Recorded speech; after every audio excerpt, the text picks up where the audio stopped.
साधूनां विनाशाय च दुष्कृतां विनाशाय धर्म संस्थापनार्थाय संभवामि युगे युगे युगे युगे युगे युगे युगे यदा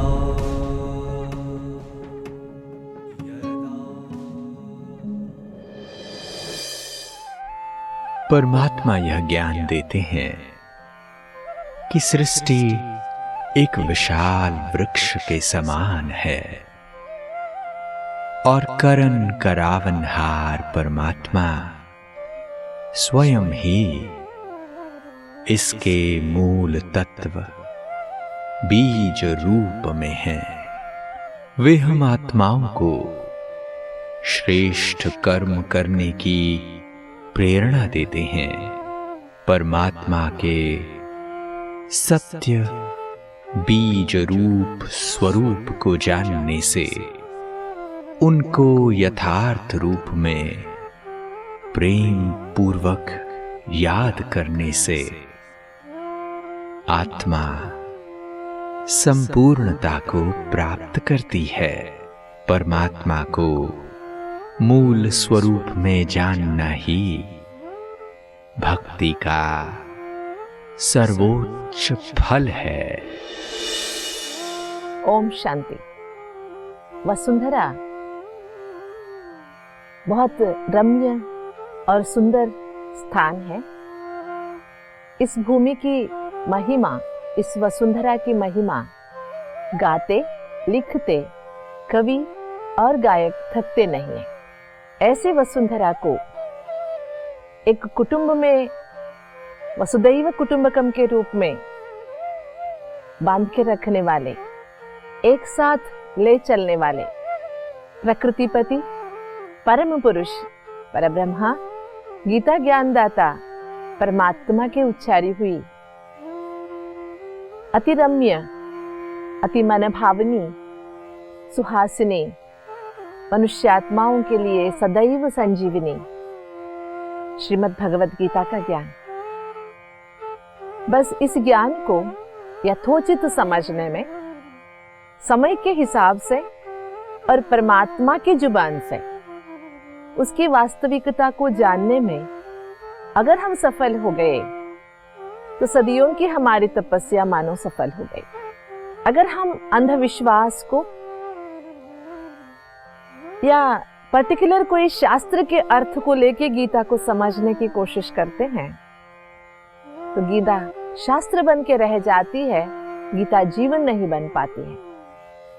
अगर गीता ज्ञान को हमारे जीवन के साथ साथ जोड़ना है, ज्ञानपूर्ण जीवन बनाते हुए गीता ज्ञान की वास्तविकता का अनुभव करना है और गीता ज्ञानदाता से अपना अनन्य संबंध को बनाए रखना है, तो हमें गीता ज्ञान को एक प्यार की दृष्टि से, समझने की दृष्टि से, उपयोगिता की दृष्टि से और वास्तविक दृष्टि से देखने का छोटा सा कोशिश करना होगा।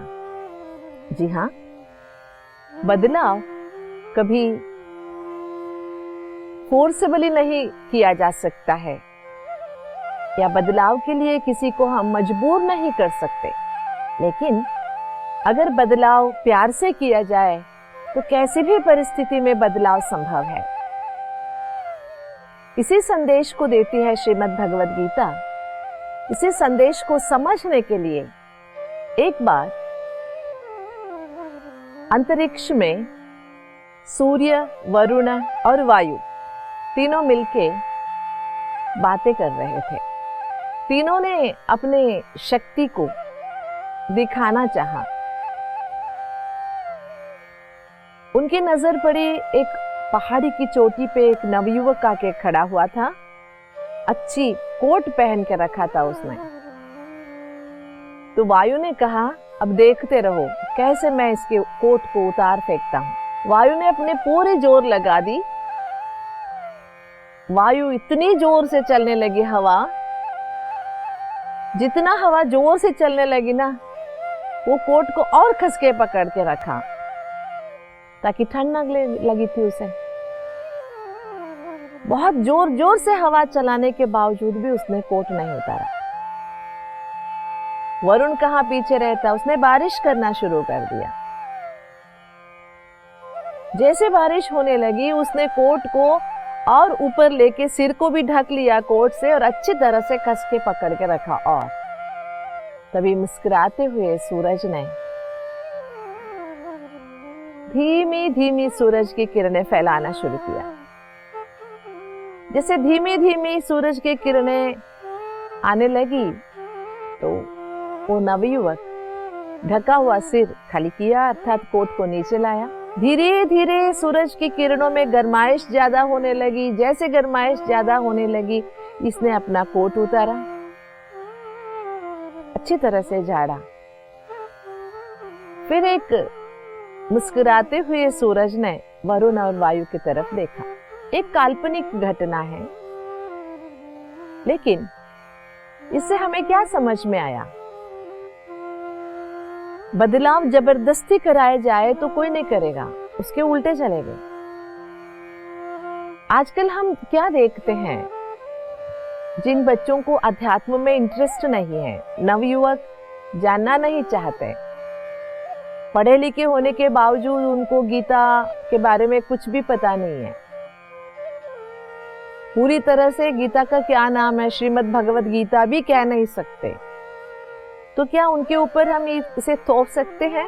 नहीं, इनको आपको सीखना ही है। जबरदस्ती करेंगे तो अपभ्रंश सीख लेंगे तो भी अर्थ नहीं समझेंगे, जैसे सदियों से हमने किया। गीता कंठस्थ तो कर लिया लेकिन समझ नहीं पाए। और जो गीता में त्रुटियां हैं या कोई समस्या है जो कॉन्ट्रडिक्टरीज है, उसके बारे में किसी से हम अगर पूछने चाहे तो नास्तिक नाम देकर भगा देते हैं। लेकिन अगर खुले दिल से परमात्मा के नजरिए से भगवान की श्रीमत के मुआफिक गीता को समझने का प्रयास करेंगे, कोई कुछ भी कहे, लेकिन हम ये बात याद रखेंगे कि कोई भी बात जबरदस्ती किसी को समझाई नहीं जा सकती, कराई नहीं जा सकती। अगर वही बातें प्यार से, सम्मान से कराई जाए तो आसानी से हो सकता है। क्यों हमारे बच्चे, हमारे युवा गीता नहीं समझ रहे हैं? क्योंकि उनको समझ में नहीं आ रहा है। बहुत सारे विरोधाभास है, जिन विरोधाभासों को समझने की कोशिश करने जाए तो बड़ों के मुंह लगने पड़ते हैं, और बड़े ना तो खुद समझते हैं, दूसरों को समझा सकते हैं, और जब नहीं समझते तो गुस्सा करते, डांटते या दो अच्छी चपाट लगा के भगा देते हैं। इसके कारण ही हमारी संस्कृति में इतनी ऊंची हीरे छिपे रहने के बावजूद हम समझ नहीं पाए। तो इसलिए विशाल मनोभाव से, खुले दिल से, परमात्मा की दृष्टि से, मनुष्यात्मा की दृष्टि से नहीं, परमात्मा की दृष्टि से, क्योंकि जब परमात्मा ने गीता ज्ञान सुनाई थी, अपनी दृष्टि से सुनाई थी, हमने भी समझा था तो परमात्मा की दृष्टि से समझा था। लेकिन बाद में जब लिखा गया तो मनुष्यात्मा की दृष्टि से लिखी गई। मनुष्यात्मा के दृष्टियों से लिखी गई तो मनुष्यात्मा के ही अर्थ निकलने लगे। हर एक उपासना विधि के अनुसार, अपने अपने मत के अनुसार अलग अलग तरीके से अर्थ किया गया। उसके उल्टे कुछ बातें करते तो तुम्हें नरक प्राप्ति होगी ऐसे डरा के भगा देते। आदि शंकराचार्य, मध्वाचार्य और रामानुजाचार्य, वल्लभाचार्य भी फेमस है। इसमें जो श्री वैष्णव संप्रदाय के रामानुजाचार्य रहे, उनके जीवन की एक छोटी सी घटना के साथ हम आगे बढ़ेंगे। रामानुजाचार्य एक ऊंचे, बहुत अच्छे आचार्य की फैमिली में जन्म लिए, लेकिन उनके बचपन में ही उन्होंने अपने पिता को खो लिया था। बहुत कष्ट से बचपन बीता, शादी हुई लेकिन शादी ठहरी नहीं। इसके बाद उन्होंने संन्यास ले लिया। एक श्रीरंगम है तमिलनाडु में, वहां के वो पीठाधिपति रहे। उन्होंने एक गुरु के पास सारी विद्याएं सीखी। उनके गुरु ने उनको एक मंत्र सुनाया कान में, ये कहते हुए ये मंत्र किसी दूसरे को सुनाओगे तो तुम्हें नरक प्राप्ति होगी। देखिए उन दिनों हजारों साल पहले आचार्य रामानुजाचार्य जी कितने खुले विचारों के थे। श्रीरंगम में बहुत ऊंची शिखर वाला एक मंदिर है। शिखर के बहुत ऊंची माड़ी पे जाके वो खड़े हो गए छत पे, और वहां से चिल्ला चिल्ला कर जो मंत्र गुरुजी ने उन्हें दिया वो सभी को बता दिया। गुरुजी हैरान रहे और बहुत अच्छी तरह से डांटा कि तुमने ये क्या किया। तो गुरुजी को रामानुजाचार्य ने कहा कि गुरुजी बताइए ये मंत्र जो आपने मुझे समझाया था, सुनाया था, ये दूसरों को बताने से क्या होगा। तो गुरुजी ने कहा नरक प्राप्ति होगी। लेकिन ये मंत्र जो सुनेगा उसको क्या मिलेगा, उसे स्वर्ग मिलेगा। तो ठीक है ना, इतने लोगों को स्वर्ग मिलेगा, अगर मुझे अकेले को नरक मिलने पर तो मुझे मंजूर है। ये जो खुले दिल का विचार था बहुत कम साधकों में नजर आता है। मैं आज ये बातें आपके सामने कह रही हूं कि हमें गीता ज्ञान को समझने में भी ऐसे खुले दिल का विचार रखना चाहिए। जरूर हम संस्कृति से जुड़े रहेंगे, सनातनता का सम्मान करेंगे, इसमें कोई संशय नहीं है, दो राय भी नहीं है। लेकिन सनातनता के उपलक्ष्य में हम अंधश्रद्धा को बढ़ावा जरूर नहीं देंगे, गलत फहमियों को सुलझाकर आगे जाएंगे। कोई विरोधाभास है तो उसको हम स्पष्ट करते हुए जरूर आगे जाएंगे। ये क्षेत्रज्ञ योग चल रहा है जिसमें अर्जुन ने पहले ही प्रश्न पूछा था, परम पुरुष और प्रकृति, क्षेत्रज्ञ परम क्षेत्रज्ञ, इन दोनों को मिला देने से क्षेत्रज्ञ और परम क्षेत्रज्ञ, पुरुष और परम पुरुष, इन दोनों को मिला देने के कारण ये मानो जैसे कि खिचड़ी जैसे हो गई है। बहुत अच्छी चीजें हैं लेकिन कुछ भी आप अलग नहीं कर सकते, कोई एक चीज की आप टेस्ट नहीं कर सकते, सारा मिल गया है। और जो नहीं मिलना चाहिए वो भी अगर मिल गया हो तो, खिचड़ी बहुत अच्छी बनाई, किसी ने उसे खीर समझकर गुड़ मिला दिया, पायसम बना दिया, तो खाने योग्य होगा क्या? नहीं ना, ऐसे हो गई है कुछ बातें। इसलिए आगे जो हम स्पष्ट करने जा रहे हैं, प्रकृत्यैव च कर्माणि क्रियमाणानि सर्वशः यह पश्यन्ति तथा आत्मानं अकर्तारं स पश्यति।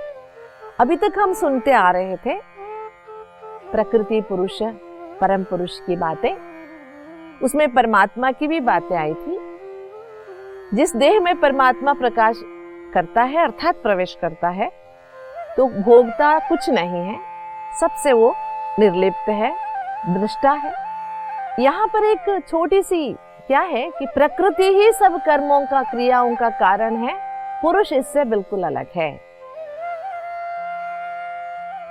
पहले हमने क्या सुना था, पुरुष प्रकृति के गुण संग के कारण कर्म जो करता है उसके अनुसार जन्म पुनर्जन्म में सदसद्योनि जन्मसु, ये हमने सुना था। लेकिन यहाँ पर जो कहा गया है प्रकृति ही सब कुछ करती है और सर्वशः, और पुरुष इन सब से अलग है। ऐसे जो देखता है वो ही देख पाता है। पश्यति अपश्यति, क्या मतलब हो सकता है इसका? कुछ मिसिंग है क्या इसमें? बिल्कुल है। अगर आप स्थूल प्रकृति को लेंगे, प्रकृति अपने आप चल रही है, हवा आ रही है, वो भी एक प्रकृति है, झाड़ के पत्ते हिल रहे हैं, और जब झाड़ हिल रही है तो नीचे से पानी निकल रही है, ये सब अपने आप में व्यवस्थित चल रहा है, प्रकृति ही चल रही है, सब कुछ प्रकृति ही कर रही है। लेकिन जब ये प्रकृति पुरुष की बात आते हैं, अर्थात शरीर एक प्रकृति है, मैं आत्मा पुरुष हूं, इसके लिए हम ये अप्लाई नहीं कर सकते, क्योंकि यहाँ जब तक पुरुष उपस्थित नहीं है ये प्रकृति कुछ भी नहीं करती है। शरीर एक व्यवस्थित परमात्मा की सुंदर रचना जरूर है। इतने छोटे से स्टमक में क्या नहीं भरा है परमात्मा ने। अगर मनुष्य ऐसे भरने चाहे ना तो शायद 8-10 फुट लंबा हो जाए, इतना 2-2 आंते हैं, किडनी है, वेस्ट बिन है, कितनी पैंक्रियासिस है, लीवर है, क्या नहीं है इस इतने छोटे से जगह में।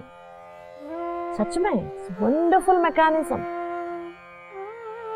अगर ये मैकेनिज्म एक दिन रुक जाता है ना तो आदमी की हालत बिगड़ जाती है। इतने छोटे से जो हार्ट है हमारी, लटपट होता रहता है।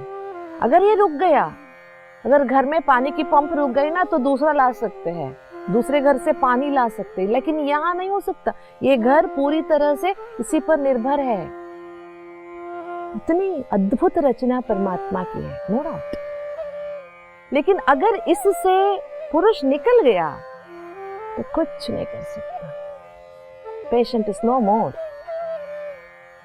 अभी ये अंदर जाते समय आनंद नाम का व्यक्ति गया हुआ था, बाहर आता है तो मुर्दा नाम से आता है, आनंद नहीं कहते उसे। देखिए, जब आनंद स्वरूप आत्मा निकल गई तो ये आनंद रहा नहीं।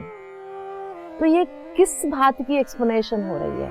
प्रकृति ही सब कुछ करती है, यहाँ पुरुष कुछ नहीं करता है। ऐसे देखने वाला ही आत्मानाम अकर्तारम, आत्मा अकर्तार है। अवश्य ये परमात्मा के लिए संबोधन है, आत्मा के लिए नहीं। भले शब्द का उपयोग यथात्मानाम अकर्तारम सपश्यति, यह पश्यति तथात्मानाम अकर्तारम सपश्यति। उस आत्मा को, जैसे हमने पहले भी सुना था कि देह में जब परमात्मा प्रवेश करते हैं, जैसे कि परमात्मा गीता ज्ञानदाता प्रजापिता ब्रह्मा के शरीर को आधार लेके प्रवेश किए, उसमें एक आत्मा पहले से मौजूद थी, वो कर्तार थी, लेकिन जिसने प्रवेश किया वो अकर्तार है। देखिए, और एक वंडरफुल बात, हमारे साधकों ने, संतों ने परमात्मा को कर्तार कहा, कर्ता पुरुष। सिख कहते कर्ता पुरुष, कराने वाला तू ही है। लेकिन उसे समझना चाहिए, ऐसे देखना चाहिए कि वो अकर्तार है, क्योंकि आगे चलकर हम ये स्पष्ट करेंगे कि उसे कुछ लगता नहीं है। हम करते हैं तो कर्म फल में हम बंध जाते हैं। इसलिए ये प्रकृति, उनकी रची हुई चारों ओर की प्रकृति सब कुछ कर रही है। आत्माएं जिन्होंने शरीर धारण किया वो कर रहे हैं, लेकिन वो कुछ नहीं कर रहे हैं, कराते हैं। आगे चलकर यदा भूत पृथक भावमेकस्थं अनुपश्यति तत एव च विस्तारम ब्रह्म संपद्यते तदा। मतलब सब कुछ, परमात्मा कुछ नहीं कर रहा है, सब कुछ अपने आप हो रहा है, ऐसे जो समझता है वो ब्रह्म भाव को पा लेता है। अर्थात ब्रह्म भाव माना संपूर्णता को पा लेता है। इसमें बहुत अच्छे समझने की बात क्या है, वो करता भी नहीं है लेकिन कराता है। एक जगह वो भगवान कहते हैं तुम कुछ नहीं करते हो, मैं करन करावनहार हूं, कराने वाला मैं हूं, तुम निमित्त मात्र करते हो।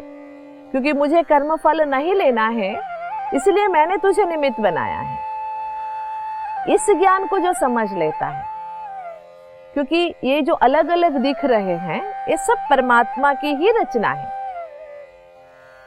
एको भाव में जब हम समझ लेते हैं, भूत पृथक भावम एकस्थम अनुपश्यते, ऐसे परमात्मा एक है, परब्रह्म एक है, लेकिन परमात्मा परब्रह्म एक होते हुए उनकी अनेक रचना है, अनेक विभाग है, अनेक होते हुए ये सब एक ही परमात्मा के बच्चे हैं, है ना। एक बार गरुड़ उड़ रहा था, एक पेड़ पे बैठा हुआ था गरुड़ पंछी, बहुत बड़ा विष्णु का वाहन मानते हैं, पूजनीय है, बहुत सारी कथाएं हैं इसके ऊपर। इसके बाजू में एक छोटी सी चिड़िया आके बैठी। उसने कहा कि हम और तुम सभी भाई भाई है ना गरुड़ भैया। उसको बहुत गुस्सा आया। इसने कहा तुम कहाँ के मेरे भाई हो, तुम तो क्षुद्र जीवी हो, इतनी छोटी सी, मैं देखो मेरे पंख देखो, मैं कितना बड़ा हूँ, कितना ऊंचा उड़ता हूँ, क्या समझ रखे हो। तो छोटी चिड़िया ने कहा बड़े हो या छोटे, एक ही जात के हैं ना हम सभी। गरुड़ ने माना नहीं, और गरुड़ ने कहा तुझे पता है मैं कितना ऊंचा उड़ता हूँ, तू कभी स्वप्न में भी नहीं पहुंच सकता। तो चिड़िया ने, छोटी सी चिड़िया, उसने कहा कोई बात नहीं, मैं तेरे से भी ऊंचा उड़ सकता हूँ भैया। उसने माना नहीं। बाद में देखे, हाँ शुरू हो गए। जैसे उड़ने के लिए पंख फैलाया तो चिड़िया जाके उसके ऊपर बैठ गया, पंख के ऊपर कुरेदने लगा अपने चोंच से। तो ये उड़ रहा था, इसके ऊपर वो बैठा हुआ था, मतलब ऊंचा कौन था, और अपने चोंच से कुरेद रहा था, तो उसे ऊंचा उड़ा नहीं जा सका। फिर बहुत थक गया, बहुत, क्योंकि ये परेशान कर रहा था ऊपर बैठ के। फिर धीरे धीरे नीचे आया, बहुत थके हारे पेड़ पे बैठ गया। वहां पर बैठा हुआ कछुआ दोनों को देखा था, सुना था। उसने कहा भैया कभी घमंड नहीं करनी चाहिए। सच में आज इतने बड़े गरुड़ तुम इतनी छोटी सी चिड़िया से हार गए। हंस रहा था कछुआ। कछुए को देखकर गरुड़ को लगा अरे तुम क्यों हंस रहे हो, हम दोनों एक ही जात के हैं। अब आ गया एक ही जात पर। दुनिया का भी कुछ ऐसे ही हाल। हमारे अंदर एकता बनाए रहे, हम सब एक हैं, इसी भावना को बनाए रखने के लिए परमात्मा कहते हैं जो अनेक दिखाई देता है, सारी मेरी प्रकृति है। मैं परम पुरुष हूँ, मैं परम पुरुष एक हूँ, इसलिए पूरी प्रकृति भी एक है, दिखाई अनेक देती है। जैसे कि पानी के अनेक रूप है, हवा के अनेक रूप है, आग के अनेक रूप है, सब तत्वों के अनेक रूप है, लेकिन है एक मूल तत्व तो आग ही है, मूल तत्व तो हवा ही है। इसी तरह इस सृष्टि के मूल तत्व परमात्मा ही है, परब्रह्मा, ज्योति स्वरूप है, बीज रूप है। ये बातें जब हम याद रखते हैं तो इसमें हमें कंफ्यूजन नहीं होता है। यहाँ कोई दूसरे शास्त्रार्थ की जरूरत नहीं पड़ती है। सभी एक ही परमात्मा से निकले हुए, हम सभी परमात्मा के बच्चे हैं, परमात्मा की रचना है। ये मानव सृष्टि संपूर्णतः एक वृक्ष के माफिक है। बीज परमात्मा है जो दिखाई नहीं देता, विस्तार बहुत कुछ दिखाई देता है, लेकिन बीज में वृक्ष का पूरा विस्तार समाया हुआ है जो दिखाई नहीं देता। इसी भाव को समझाते हुए जो मनुष्यात्मा इस भाव को समझ लेता है, उसे परमात्मा के पास होने में कष्ट नहीं होता, वो ही सत्य को देख सकता है। तो सत्य को देखने की नजर ये है कि परमात्मा को उसके मूल स्वरूप में जो है, जैसा है, ऐसे समझने की जब हम कोशिश करते हैं तो परमात्मा के इस स्वरूप को भी हम जान सकते हैं। ओम शांति। श्रीमद् भगवद गीता परमपिता परमात्मा द्वारा प्राप्त ऐसी संजीवनी है जो मनुष्य आत्मा को ज्ञानपूर्ण जीवन जीने की प्रेरणा देकर परमात्मा से अनन्य संबंध का अनुभव कराती है। गीता ज्ञान श्रृंखला की आज की कड़ी में एक श्लोक दर्शाता है कि प्रकृति ही सभी क्रियाओं का कारण है और पुरुष इन सबसे भिन्न है। प्रकृति अर्थात सूर्य, जल, वायु आदि यह सब इस सृष्टि पर सुचारू रूप से निरंतर कार्य कर रहे हैं। गीता ज्ञान यह स्पष्ट करता है कि परम पुरुष परमात्मा ही इन सभी क्रियाओं के नियंत्रक हैं। वे अभोक्ता हैं, निर्लिप्त हैं, कर्म बंधन से मुक्त हैं और पुरुष अर्थात मनुष्य आत्मा जन्म मृत्यु के बंधन में रहकर ही कर्म के आधार पर फल भोगती है। परंतु परमात्मा करण करावनहार है और इसीलिए वे कर्म और उसके फल से मुक्त हैं। दोस्तों, यह सृष्टि वृक्ष के समान है जिसका बीज रूप परमात्मा है। उनके निर्देशन में ही यह सृष्टि चक्र चलता है और जब आत्मा परमात्मा को उनके यथार्थ बीज रूप स्वरूप में जान लेती है तो वह परमात्मा की समीपता की अनुभूति कर सत्य परमात्म ज्ञान को समझ पाती है। तो चलिए परमात्मा के यथार्थ सत्य स्वरूप को जानने की इस यात्रा में हम फिर मिलेंगे। ओम शांति।